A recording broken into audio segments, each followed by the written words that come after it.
capitalism, the power of creative destruction, but it's very much based on, on my book, The Power of Creative Destruction. You have a Spanish translation, and is joint with, and the Spanish translation is with Planeta and Deusto as publishers, and so it's joint with Céline Antonin, who is researcher at Sciences Po Paris and Collège de France with me, and Simon Bunel, who is a researcher at Banque de France and at Collège de France with me.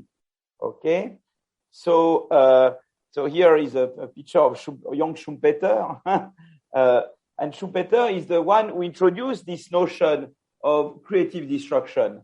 That refers to the fact that new innovations, it's a process whereby new innovations displace old technologies. New innovations make old technologies become obsolete. And Schumpeter, talks about this in various writings, particularly in Capitalism, Socialism, and Democracy, and that's the thing. So, but when I started, when I studied economics, there was no such thing as a Schumpeterian model of growth and development. You had this notion of creative destruction that people would talk about as a curiosity, and but there was no such model. I would study Solow, Ramsey, the neoclassical growth models. There was no empirics also based on creative destruction. So it was just an idea there, which would be mentioned here and there as a curiosity. And what we did with Peter Howitt in 1987 is to build a growth model that would encompass the notion of creative destruction. And now people refer to it as the Schumpeterian growth model, the Schumpeterian growth paradigm. And it's a model that we created from scratch with Peter Howitt in 1987 when I was first year assistant professor at MIT, and Peter was visiting for 1 year from Western Ontario at MIT. So the three main ideas that underlie the paradigm with Peter Howitt is that first, long-run growth is driven by cumulative process of innovation. Each innovator builds upon previous innovations. The second idea is that innovations result from entrepreneurial activities motivated by the prospect of innovation rents. Okay? And so when you innovate for a while, you get monopoly rents or local monopoly rents because you have a better product or better way of doing things, a new product, until you are being imitated or superseded by something better than what you are doing. And the third idea is that it's creative destruction. New innovations displace old technologies. And you see right away that at the heart of the growth process described in this model, there is a contradiction. On the one hand, you need monopoly rents to motivate innovation activities. But on the other hand, innovators are very tempted to use those rents to prevent subsequent innovation and block subsequent entry because they don't want themselves to be a victim of creative destruction. You see, and regulating capitalism, it's all about this contradiction. And this contradiction runs through the whole book, whether you talk about the industrial takeoff, whether you talk about middle income trap, or about secular stagnation, or about inequality, or about environment, you always come across this contradiction. Okay, so that's it's really the whole book is moved by this, is driven by this contradiction and how to manage it. Schumpeter himself was very pessimistic about the future of capitalism. He thought that the first innovators would turn into entrenched incumbents, entrenched conglomerates that would successfully prevent any subsequent innovation. So he thought that capitalism was doomed. But in fact, in this book, we are much less pessimistic than Schumpeter because we believe that there are forces that can be activated to avert the pessimistic prediction of Schumpeter. It doesn't mean that they will necessarily be activated, but there are those forces, and to identify them already, helps you solve the problem. So instead of being pessimistic, we are, I would say, Gramscian optimists. I mean, it's not an optimism that everything will fall into our plate automatically. Is that there are forces that you can mobilize to avert the pessimistic prediction. But of course, you have to fight. It's the optimism of the will of the fighter. Okay, so what we do in this book is to use the lens of creative destruction to do three main things: to revisit some main enigma in economic history, to question some common wisdoms, and to rethink the future of capitalism. So let me first talk about some historical enigma. One enigma is the industrial takeoff. Work in particular by Madison shows the evolution of the average per capita GDP worldwide. And you see that not much happens until 1820. That's where really growth takes off. And it happens in Europe. And so, of course, the enigma is why in Europe and why so recently? I mean, it means that growth, as we know it now, is 200 years old, 3 times my age. Alors, I'm kind of old, but it's a recent phenomenon. You know, Sapiens is 10,000 years old, and Neanderthal much, much older. And growth is only 200 years old, and it started in Europe. Why not in China? You know, in China, there were great inventors. They invented the wheel, they invented the compass, many, many inventions in China or elsewhere. But you didn't have the takeoff there. You had the takeoff in Europe very recently. Why? So that we discussed that in chapter 2 of the book. And in fact, Joel Mokyr is the one that gives the most compelling explanation. And what's very interesting is that the various elements that Mokyr provides fit perfectly the Schumpeterian paradigm that I laid out. First, you need cumulative innovation. Well, Mokyr tells you that, you know, universities that developed in Europe, and you had some openness and exchange of ideas in universities, that helped a lot. Also, the encyclopedia that would codify knowledge, and that makes it much easier to build upon previous innovation. You had the Encyclopedia Britannica and the French Encyclopedia of Diderot. That was very important. So you had institutions in Europe that would favor the cumulative innovation process. Second, you had institutions that favor, you know, innovation rents. I mean, the problem before that is that if you make profits, you might be expropriated by the aristocracy. But, you know, in England, you had the Glorious Revolution. And in France, you had the French Revolution and then Napoleon. That led to setting up institutions that would protect property rights on things like innovation. You see? So that's very important. And the third thing is creative destruction. And there, you know, the problem is not only that, you know, incumbent firms would prevent new innovation, also the political power may want to prevent new innovations because they may feel threatened. And in China, for example, typically emperors would be always feel threatened by innovators and entrepreneurs. So they would try to silence them or to, you know, neutralize them. And in Europe, the competition between European countries would help overcome this problem. Because if someone would, you know, if a scientist would be persecuted in France, for example, he could always move to England or Switzerland or Prussia and continue his activities or her activities in those countries that would compete with France. And so that might have helped a lot the creative destruction. So it's very interesting that in Europe, you had the conditions for those three key features to take place. So that's for the industrial takeoff. The second enigma is secular stagnation. We know that TFP growth, you know, if we look at the evolution of TFP growth, it went up a lot between 1995 2005 in the US and then declined a lot since 2005. And we discussed that in chapter 6 of the book. And the most compelling explanation is that, in fact, with the IT revolution, and you can see the IT revolution plays a big role because this rise and fall of growth is mostly observed in IT producing sectors, the black curve, and in IT using sectors, which is the gray curve. And in fact, what happens is also very interesting is that the entry rate of new firms declined since the 2000s. So the story there is that with the IT revolution, it allowed the emergence of superstar firms. And Amazon, Walmart, Microsoft, and those firms, you know, they expanded. They had, you know, very good social capital, very efficient. So when they expanded, because thanks to IT, that first boosted growth. That's why you have this boost of growth. But then they invaded most sectors of the economy through mergers and acquisition. They became tentacular, you see. And then once they invaded most sectors of the economy, they became, a deterrent to innovations by non-superstar firms. And that's why you see this fall in new entry rate. So and that's very interesting because what happened in the US is that the competition policy did not adapt to the rise of these superstar firms. Nothing was done to prevent them from expanding as much as they wanted through mergers and acquisition.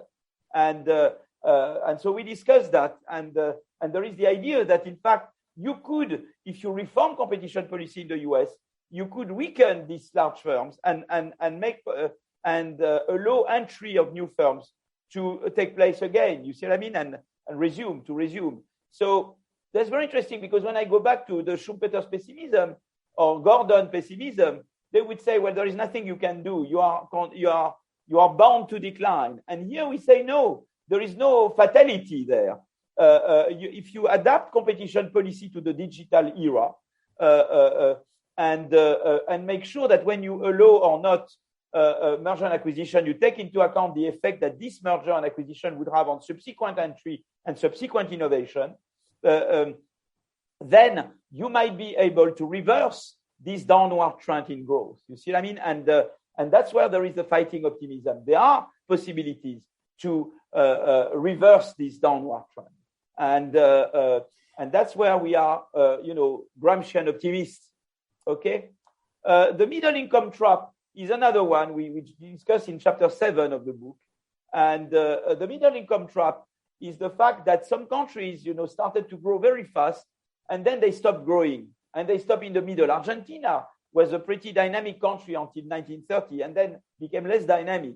But you also have Korea. Korea grew very fast between 1945 and the late 80s, and then grow much slower.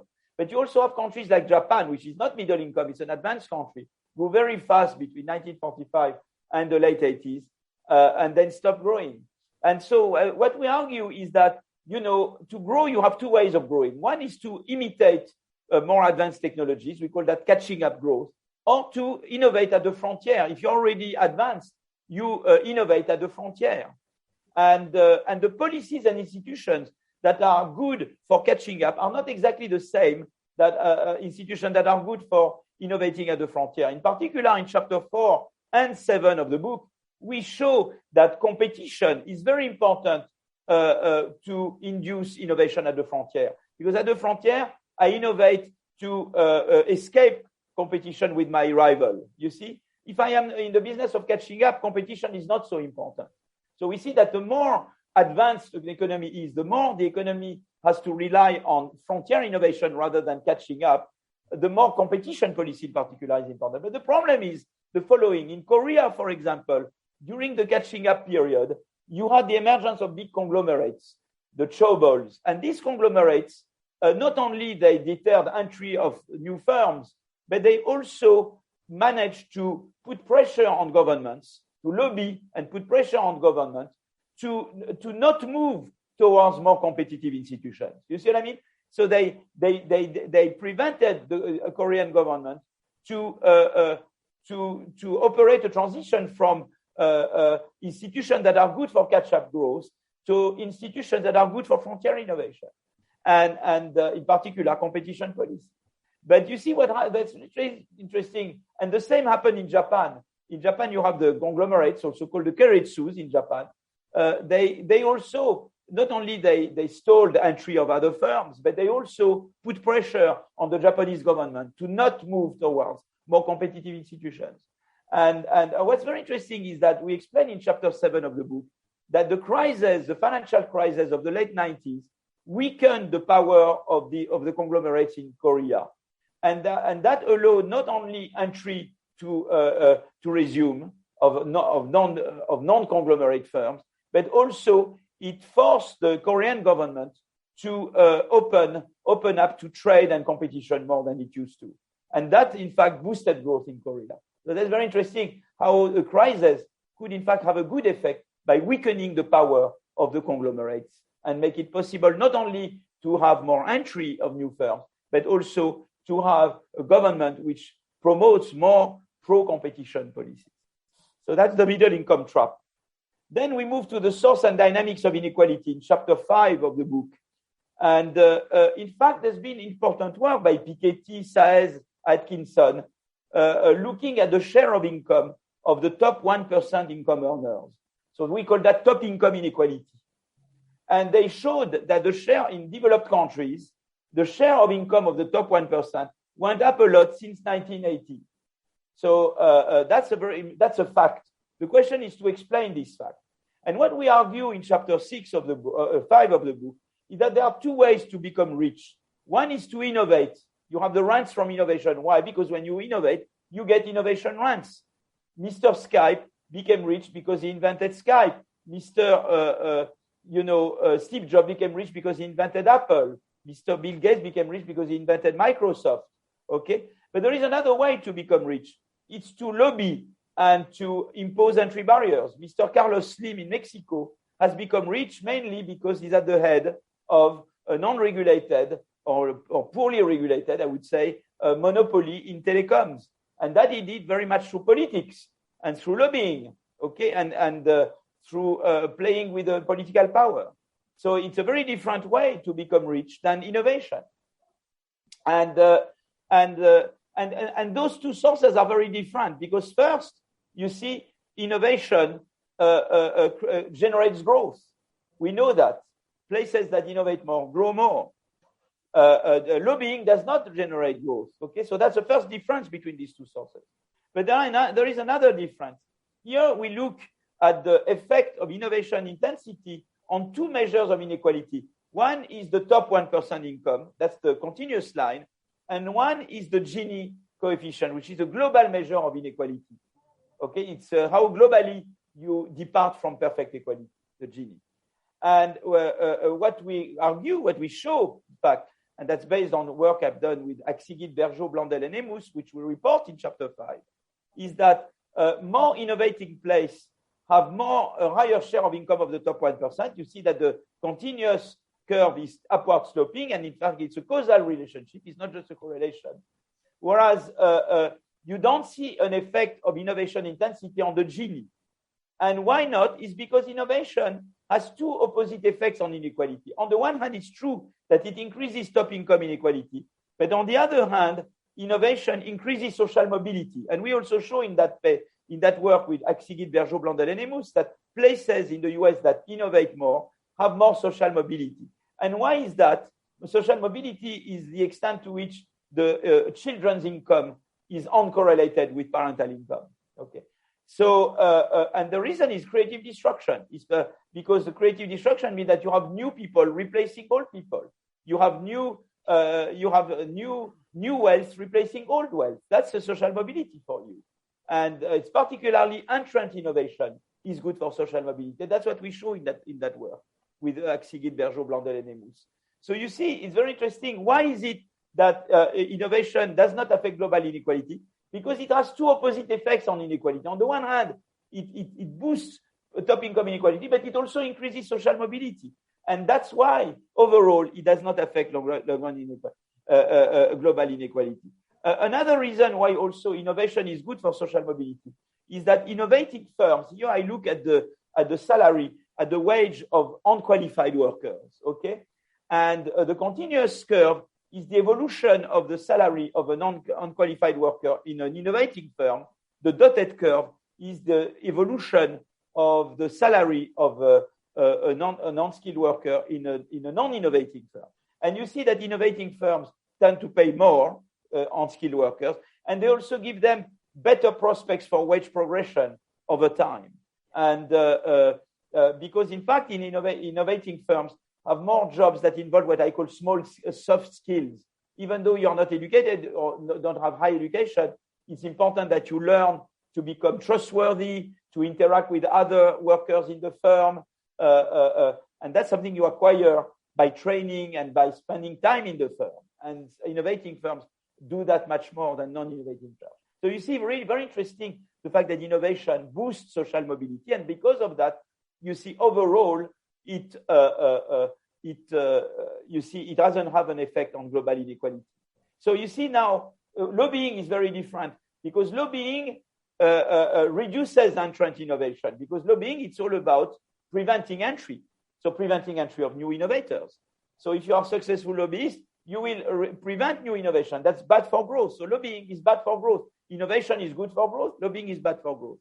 Lobbying also increases top income inequality, like innovation. But lobbying, because it prevents entrant innovation, it will have a negative effect on social mobility. So lobbying has everything wrong. It reduces growth, it increases top income inequality, but it also reduces social mobility. And therefore, lobbying increases the Gini. If I had lobbying instead of intensity of innovation, the equivalent of the dotted curve for lobbying would also be upward sloping. You see, so it's very important that, to acknowledge that you have different sources of top income, and they are very different. You have innovation as one source, and you have lobbying as another. In the world of Piketty, for example, you only have lobbying or in hairs. You don't have innovators there. And it's very important to acknowledge the fact that you have both. But by the way, whether you have people become rich by innovation or become rich because of lobbying, you have to make sure they don't use their wealth to prevent subsequent innovation. So that you do through tax policy, but you also do that through competition policy, more importantly. So I think it's important to say, well, rich, I am not against the rich, particularly if they become rich because they innovate, but no matter how they become rich, I want to make sure they don't use their wealth to prevent subsequent innovation. And that I do by fighting lobbying precisely and by competition policy mainly. So that's the first part of the book. By the way, the first thing we do in the book. Now I get into the common wisdoms. Questioning common wisdoms. The first common wisdom is that taxing robots protects employment. In chapter 3 of the book, we report work with the co-author of the book, Céline Antonin, Simon Bunel, and Xavier Jaravel. And we show that firms in France that automate, they create employment. Why do they create employment? Because in fact, they become more productive. Because they become more productive, their export price goes down. And because their export price goes down, they are able to sell more. That's the sales. The sales go up. They become more productive, and therefore, worldwide, they have sales that go up. And therefore, there is more demand for their products, and therefore, they hire more workers. So you see, there may be that when you automate, you replace machines you replace manpower by machines. But this substitution effect seems to be more than counteracted by productivity effect, whereby when you automate, you become more productive. Therefore, your sales, your world market share increase, and therefore your sales go up, and therefore you employ more. So taxing robots would be a bad idea because you would prevent firms from becoming more productive, and therefore from increasing their sales, and therefore from hiring more. You would shoot yourself in the feet. So that's chapter 3. We discussed that. So now I move to the next common wisdom that we contest. It's about protectionism. In chapter 13 of the book, we show that, in fact, when the problem with protectionist policy is that there will be retaliation. If you wage a trade war against some other countries, the other countries will retaliate. And therefore, what will happen is that they will close export markets to your products. But if you lose export markets, that reduces the rent to potential innovation you would make. So if you know that you will have less access to export markets, you will innovate less because you will say, well, I cannot sell my products anymore. And therefore, protectionist policy has the long-term consequence of discouraging innovation by domestic firms. And therefore, you lose control of value chains, in fact. You see, so protectionism is not the way of regaining control of value chains. Very interesting that, for example, we look at exports and imports in what we call anti-COVID products before the vaccine. The masks, the tests, and the respirators. Germany is in black, France is gray. The triangles are exports, the circles are imports. You see that in 2002, Germany is a little bit better than France, but not much better. But now, Germany is way above France, both the exports and imports. But Germany has a surplus now, a huge surplus of 20 billion euros in those products, whereas France has no surplus. And Germany achieved that not because they waged trade wars. They didn't do any tariff war or anything like that. They just invested and innovated. And in fact, innovation is at the heart of it. Here we look at the distance from the technological frontier of France. Alors, we measure the technological frontier by the production of triadic patents in medical technologies and pharmaceuticals. Triadic patents are the good patents, those that are registered in the US Patent Office, Japanese Patent Office, and European Patent Office. In 95, France is very close to the frontier. The frontier is the dotted line here. France is very close to the frontier in 95. And you see now France moved away because France stopped innovated much less over time. So that's very interesting that, in fact, you see that innovation is really the key to market share worldwide. France lost in terms of market share in most sectors except nuclear and aeronautics and aircraft because France lost in terms of innovation. And the best way to win the war, in terms of of foreign trade, is not by setting tariffs. It's much more by innovating, and that's what we explain in chapter 13. Another common wisdom that we question is that negative growth is the way to stop climate change. So it's true that historically, if you look at the IPCC report of 2021, you see that temperature went up exactly. If you look, worldwide temperature started to go up exactly when you have the takeoff. You see, this curve is very similar to the Madison curve that I showed earlier on growth, on per capita GDP taking off 1820. Temperature starts increasing when growth goes up. And that's what it would have happened without the Industrial Revolution. And that's what happened with the Industrial Revolution. So in the sense, those who are for negative growth, they're not totally wrong in the sense that historically, indeed, it's the takeoff of growth that has induced the takeoff of temperature.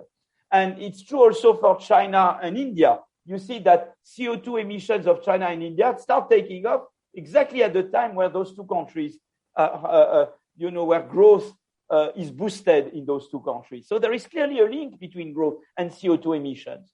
So, of course, a very naive conclusion from this would be to say, let's go back to pre-1820.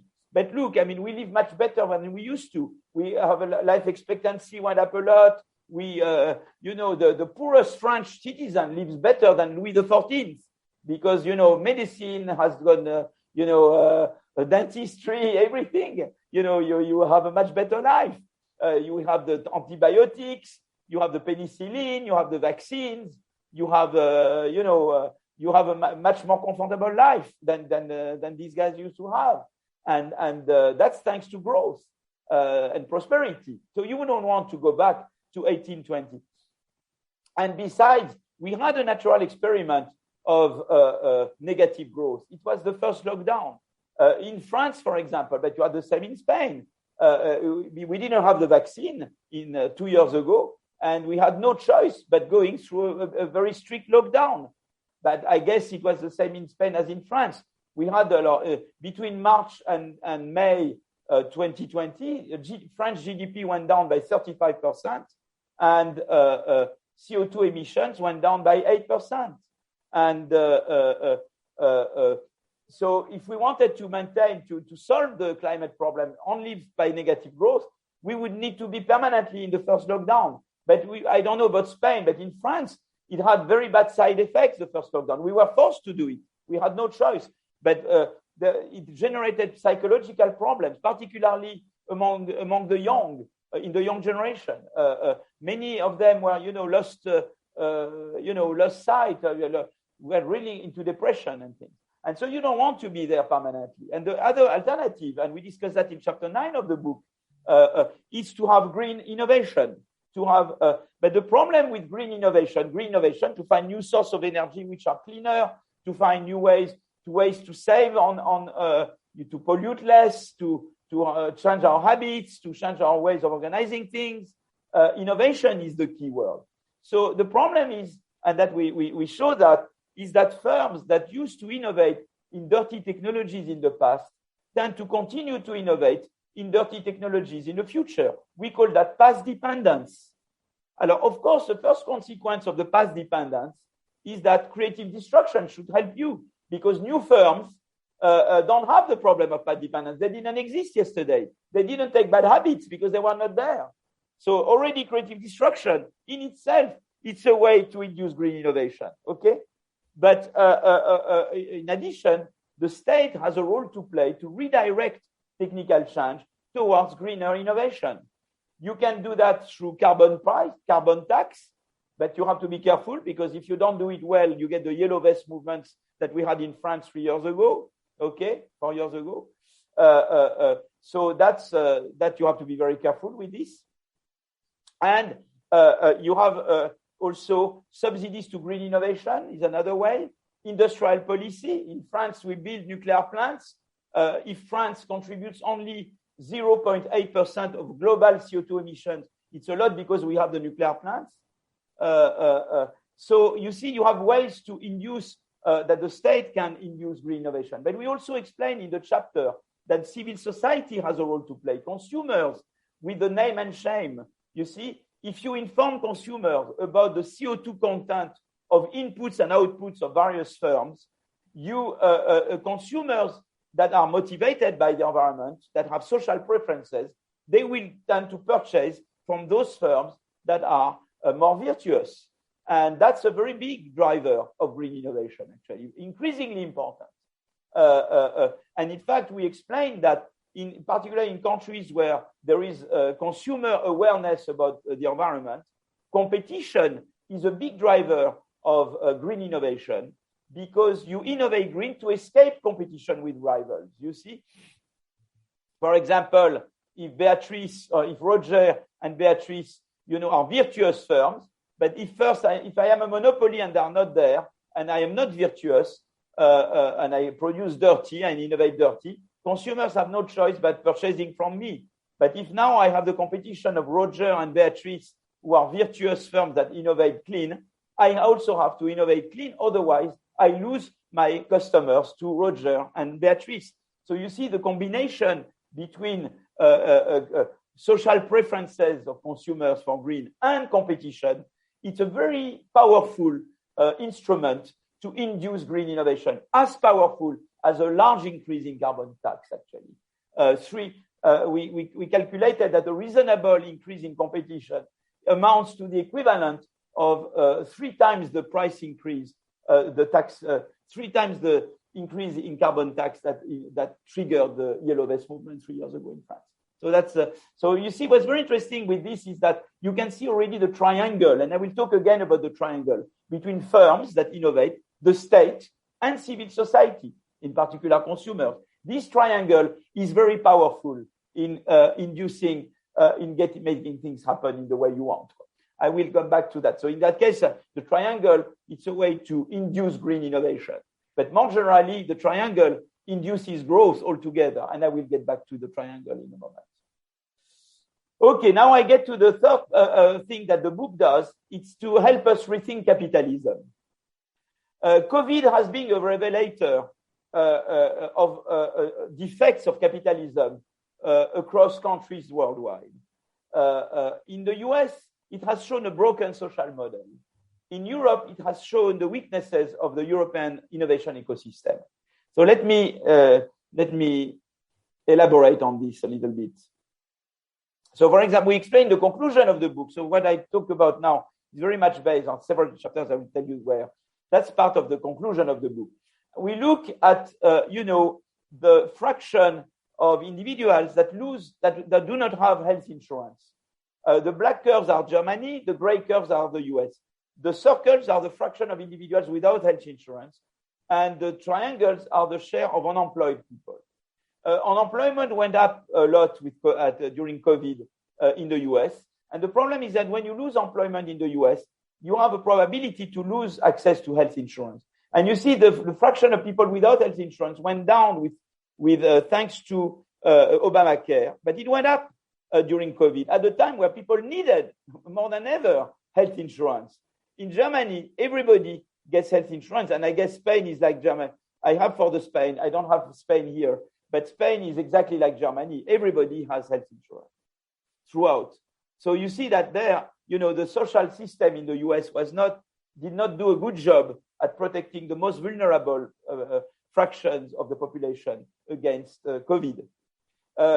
You can look also at at the fraction of population at the risk of poverty. When you lose your job, you are likely to fall into poverty in the US. And that's what you have this curve here. Poverty rate went up in the US with COVID. No such thing in Germany. Poverty rate remains constant. And I guess Spain is the same as Germany, more or less. So you see, that's the downside of the US capitalism. It does not good protection. You see what I mean? It's another downside I will show you is this. That's we talk about that in chapter 11 of the book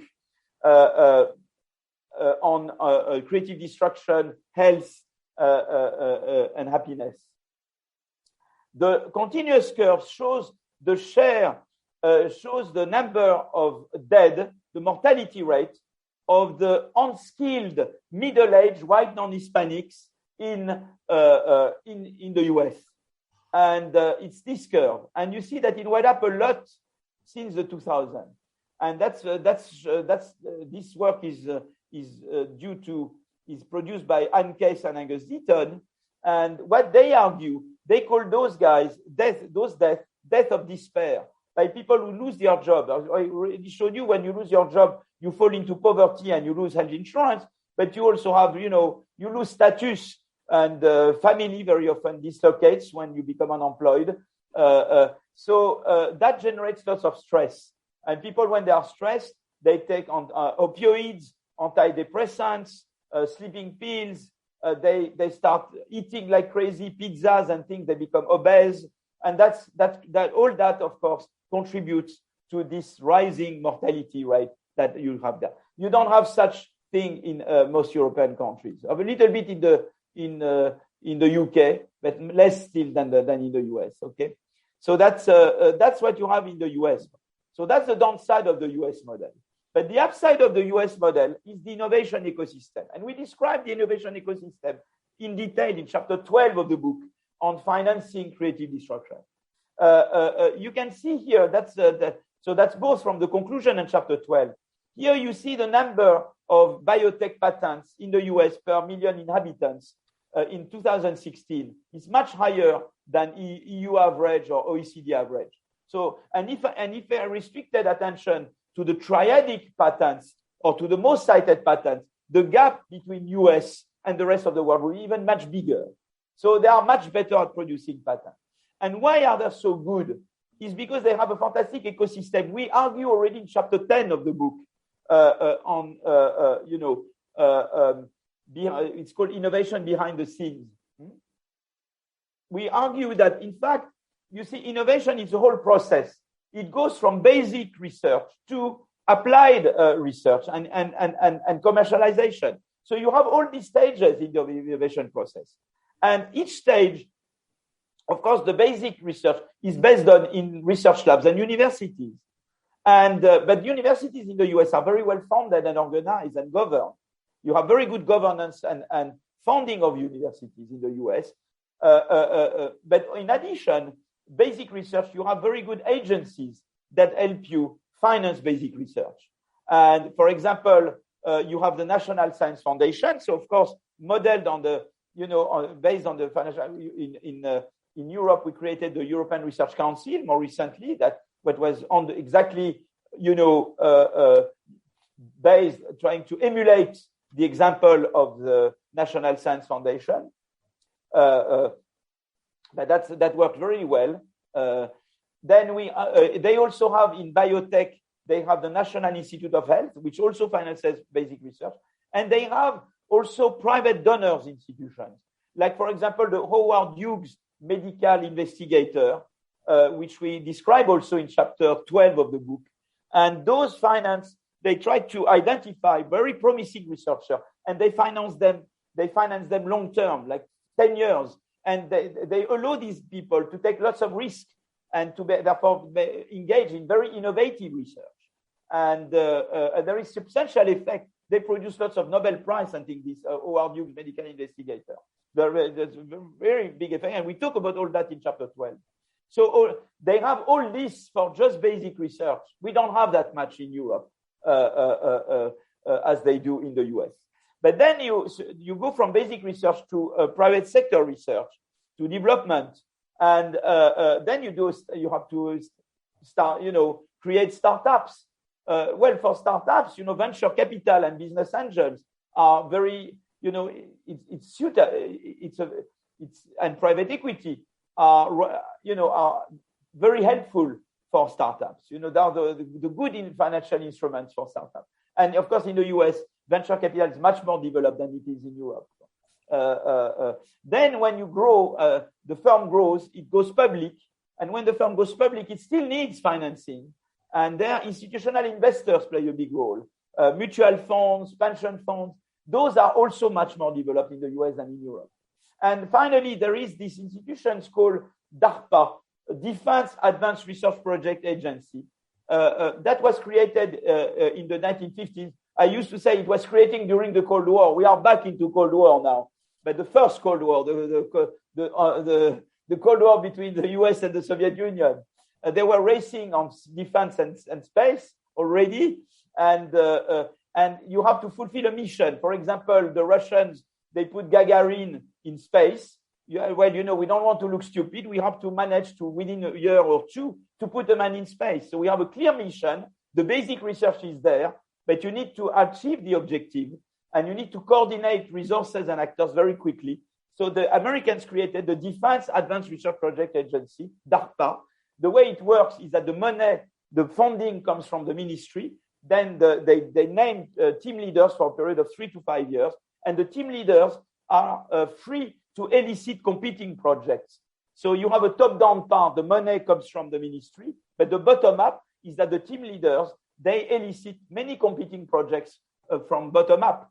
And that's how the DARPA generated the GPS, the autonomous navigation, internet, laser, all those things are indirectly, consequences of DARPA. It was a big success. Then they created the ARPA Energy in the US, and then they created the BARDA, the biomedical, the biomedical Advanced Research and Development Authority, and the BARDA is exactly is the equivalent of DARPA for biotech products, and in particular it's the BARDA that finance the vaccines. I mean, you had the RNA messenger technology, that was the basic research generating it, and then you had to turn it within a year into mass production of vaccines based on RNA. And that's how you had Moderna, Pfizer, Johnson, others, were all labs financed by BARDA. And BARDA spent $12 billion last year on COVID vaccines mainly. And whereas at the same time, European Commission and EIB spend only $4 billion, and we don't have the equivalent of the BARDA. So you see, you have the fantastic ecosystem of innovation in the US. So now, rethinking capitalism, what I would like is to combine the good side of the American model, innovation, with the good side of the European model, protection. Some people believe that if you go for one, you have to sacrifice the other. That if you choose to be innovating, you have to renounce being protective and inclusive. If you choose to be protective and inclusive, you have to renounce being innovative. But in fact, I want to mention 3 types of policies that makes you both more innovating and more protective and inclusive. So the first one is flex security. As I told you before, in the US, when you lose your job, you are miserable. You go, you lose status, you go into poverty, you might lose self-insurance. As a result, mortality, you have the death of despair and all that. But in chapter 11 also, we contrast with Denmark, and that's the work of Alexandra Roulet. In Denmark, Alexandra compares the health of a worker in a firm that closes down with the health of an identical worker in terms of age, education, experience in a firm that does not close down. So she does what we call a diff and diff. And she says that, if she first look at the effect, how the difference between the worker in the firm that closed down and the worker that does not close down is affected by, in terms of purchasing antidepressants. And you see at time 0, that's the time where the firm closed down for the first worker, not for the other one, which is the control group. And you see there is no difference between them before, and there is no difference between them after. So you have no effect of becoming unemployed in Denmark on the purchase of antidepressants, anti-anxiety, or sleeping pills. You have no effect in Denmark of becoming unemployed on the probability of having a circulatory problem. And you have no effect on mortality either. Why? Because in Denmark, they invented the flex security system. How does it work, the flex security? When you lose your job, for 3 years, you get 90% of your salary. The state helps you retrain and find a new job for you. If you refuse more than 2 jobs in your qualification, then you lose unemployment insurance. But in fact, this system works very well. It makes creative destruction more efficient because the state helps people rebound from one job to another and retrain to move from one job to another. So that makes creative destruction works much better, and it allows firms to be much more flexible in their hiring and layoff policy because you have this flex security system behind. But on the other hand, people are well protected. You see, so that's something that makes you both more innovative and more productive. Education is another one. In chapter 10 of the book, we look at the, education and innovation. It's very interesting that if you look in the US, but in Finland as well, at the relationship between parental income and the probability of inventing, you get always this J curve. If I have parents in low income brackets, very low probability of inventing, and when I have parents in the high income brackets, I'm much more likely to innovate. So the horizontal line, the horizontal axis is the parental income, and the vertical axis is the probability of inventing. So that's US current data. This is US historical data, and that's Finland. You have the same in Finland. It's very surprising because Finland has an education system which is free and high quality. They have very good PISA tests in Finland. So what's the enigma in Finland? In Finland, what you can show is that, in fact, when you control for parental education, this J curve flattens out a lot. So, in fact, the story in Finland is that why is it that parental income matters? It's because the parents that earn more, they are more educated. And therefore, that's why, and when you have more educated parents, they transmit knowledge, but also aspirations to their children. And that's why you have more innovators when they are born to parents in families where parents are more educated. So in Finland, the relationship between parental income and probability of inventing, in fact, reflects just the fact that high income corresponds to more educated parents. So that's very interesting. It's less true in the US because in the US you have to pay for tuitions. Good schools are expensive, or living in areas where you have good schools, it's expensive. So money matters much more in the US per se. In Finland, it's not money per se. It's just the fact that parents that earn more are also more educated parents. Now, you could think, but why should, in Finland, why should parental education matter at all? If schools are very good, you learn everything you need at school. You don't need your parents. But in fact, the enigma is that in Finland, the solution to the enigma of the Finnish enigma is that in Finland, they reformed their education system only in 1970. So that's where they made it much more inclusive. If you restrict attention to inventors that went through the Finnish education system after 70, the J curve flattens completely. So it's really because most of the inventors went to school before 1970 that you have this J curve also in Finland. But that shows that education is very important. And in fact, in our countries, we have a lot of what we call lost Einstein. Many people who could become innovators, but they are born to families but they didn't get the appropriate education, and they are born to families who could not transmit the knowledge to them.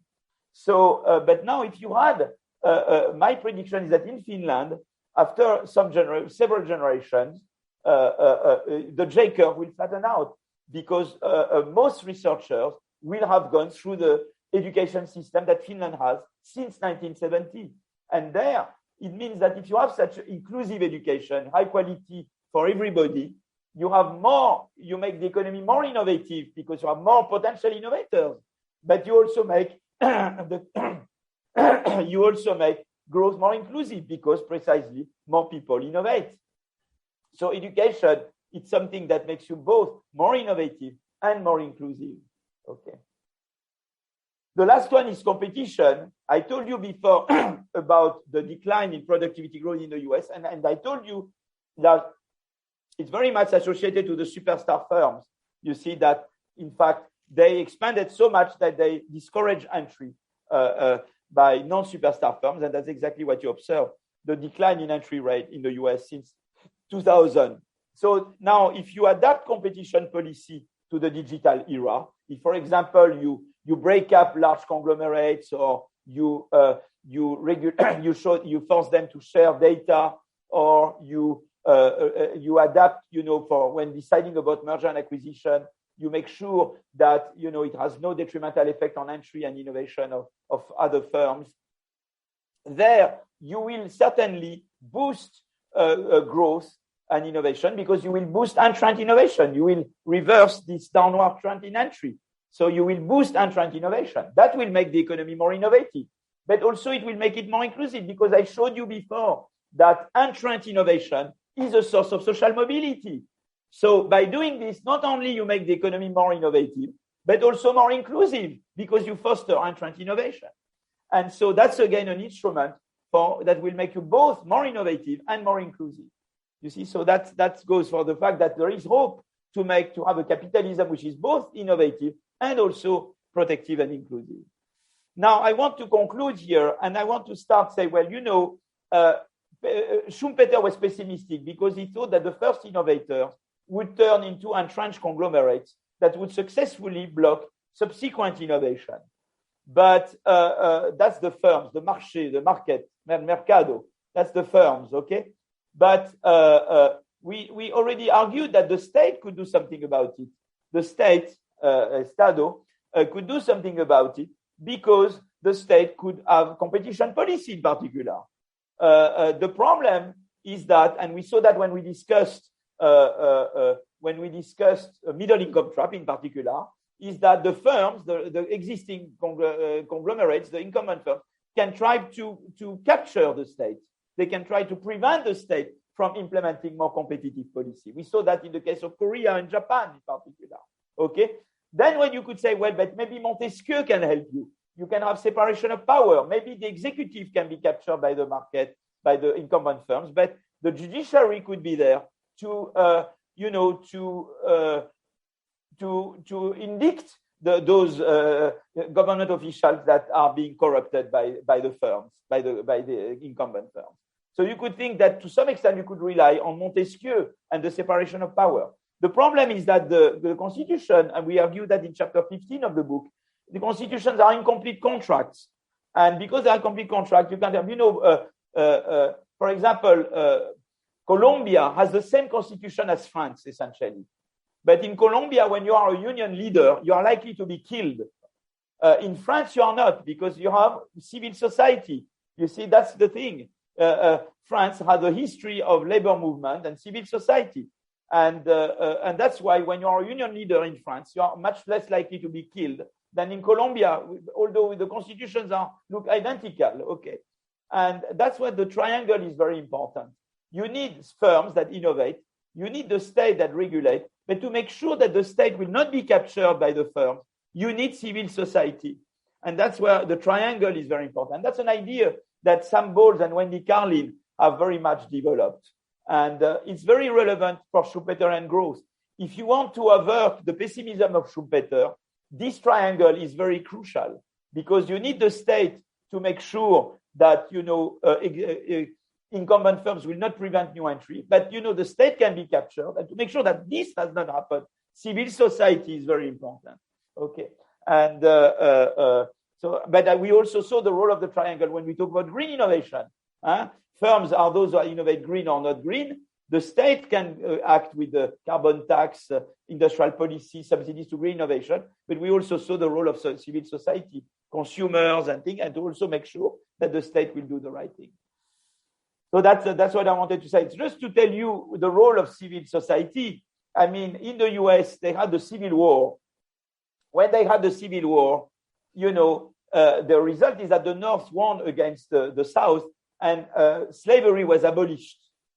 And then they introduced the 15th Amendment in the US Constitution, allowing for African Americans to vote. But the problem is that the southern states in the US circumvented this amendment by introducing literacy tests that, of course, nobody could ever pass. And so, in fact, the African American could never vote in the southern states. And it took the civil rights movement in the 1950s and 60s to finally have the Voting Act of the Supreme Court in 1964 that banned the literacy tests and made it possible for African Americans in southern states to indeed vote. It took 100 years and civil society to turn something which was in the Constitution, the 15th Amendment, into something real, from not being something formal. You see, so that's what that's the outline of the book. And in chapter 1, we talk about the Schumpeterian paradigm. We contrast it with Solow. We also show that, how we measure creative destruction. And we have the outline of the whole book. The takeoff is chapter 2. The waves and the robots is chapter 3. Competition is chapter 4, explaining in particular why competition is more important to frontier innovation than non-frontier innovation. Inequality, chapter 5. Secular stagnation, chapter 6. Middle income track, chapter 7. Here we talk about structural change, agriculture into industry, into services. Chapter 9, green innovation. 10, behind the scenes. That's where we talk about, basic research in universities, applied research in firms. And that's where we talk about, the importance of parental income and parental education for innovating. In chapter 11 is where we talk about health, happiness, the social system. Chapter 12, the ecosystem of innovation. Globalization and protectionism is discussed here. Here we explain how historically investor state and insurer state emerged. And here we talk about this triangle between firm state and civil society. So I think I will stop there. Thank you very much.